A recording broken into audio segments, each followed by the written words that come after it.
Hello everybody, welcome back. My name's Dave, I'm the tree change farmer, and it's Christmas Eve here in Australia.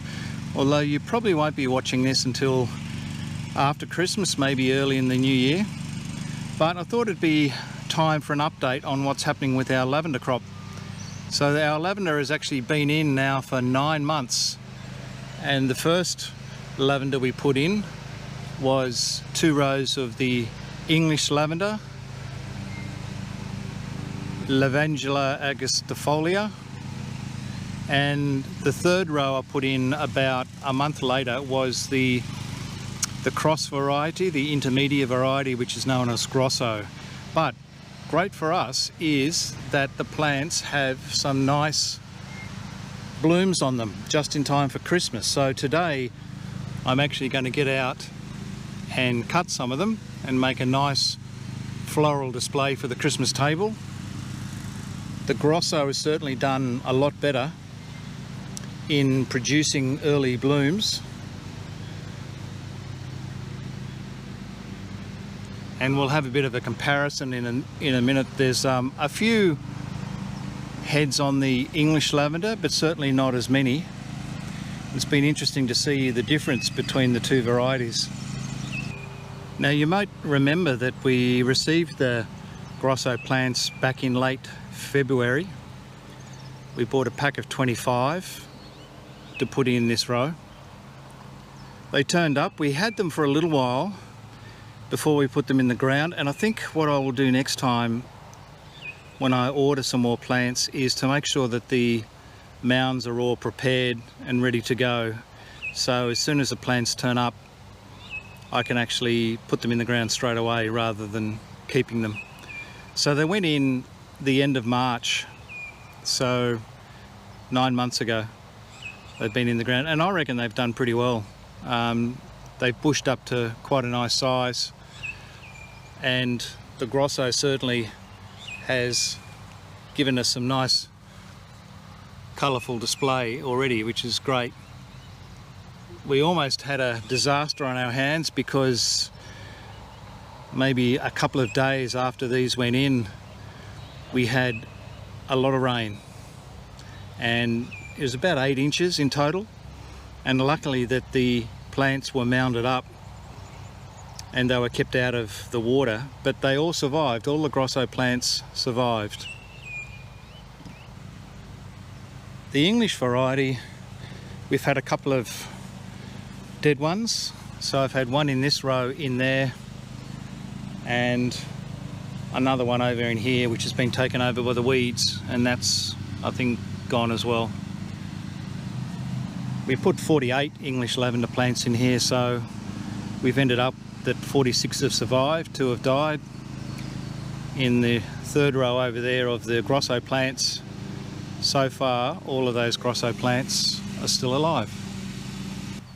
When I put these plants in, I mounded up each row, and it was just the soil. I didn't have any weed mat or black plastic on the ground, and I think for future plantings I'm going to have to work out something to try and stop the weed growth.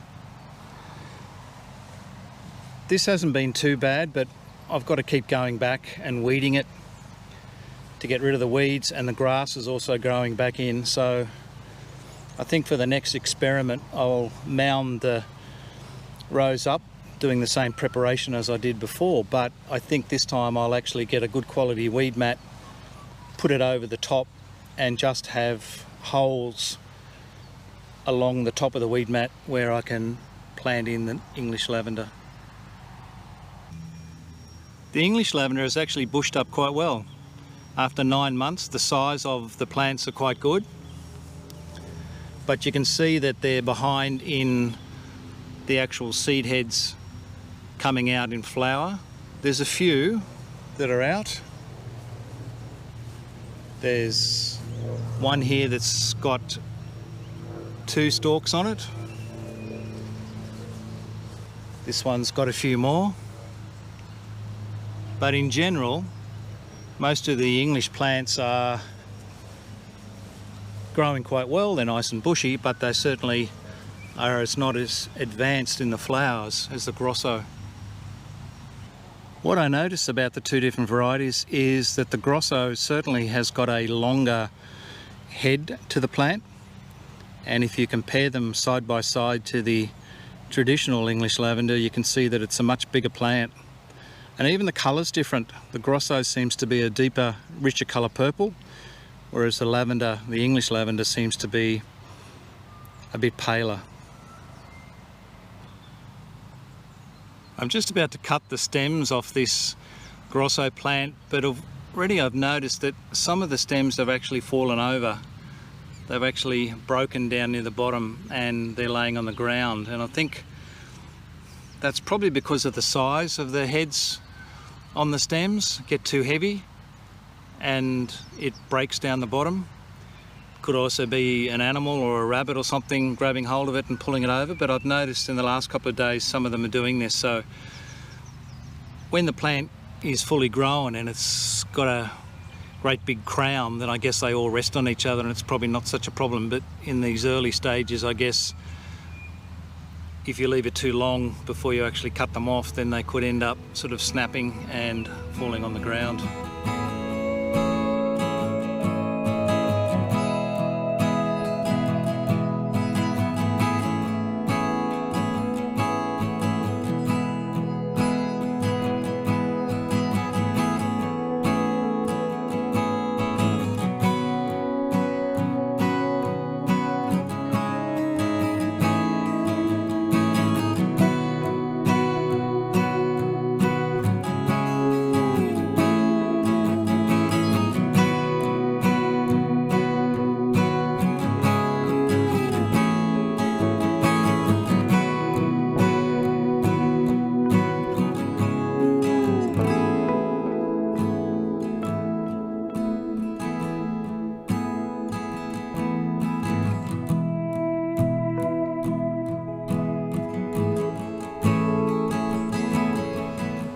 Okay, so I've just gone around and cut the stems that I could see.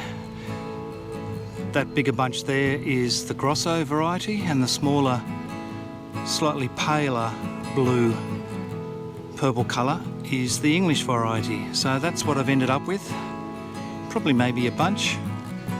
Let's get them inside, we'll cut them to size, put them in a bundle and put them in a vase.